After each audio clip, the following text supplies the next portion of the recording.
Hello guys, welcome back. In today's video I'm gonna show you how you can fix this error, which is ZArchiver can't use this folder problem. So I'm gonna tell you how you can fix this problem. So it's pretty simple. Let's get started. So firstly, you guys have to simply open up your Play Store.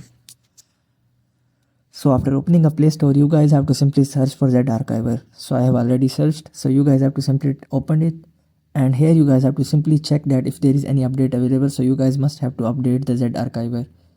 So after updating the app, you guys have to simply open up settings. So in the setting, you guys have to simply search for apps, and you guys have to simply open it. And here you guys have to simply first search for files. And you guys can see the file manager. In your system, it might be files or file manager. So you guys have to simply open it. And here you guys have to simply clear the data and cache. So after clearing the data and cache, you guys have to simply go back and search for ZArchiver.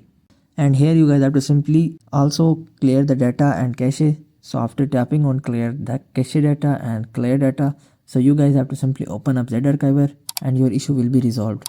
So I hope these methods find you well. Do like, share, subscribe. Thank you so much. Bye bye.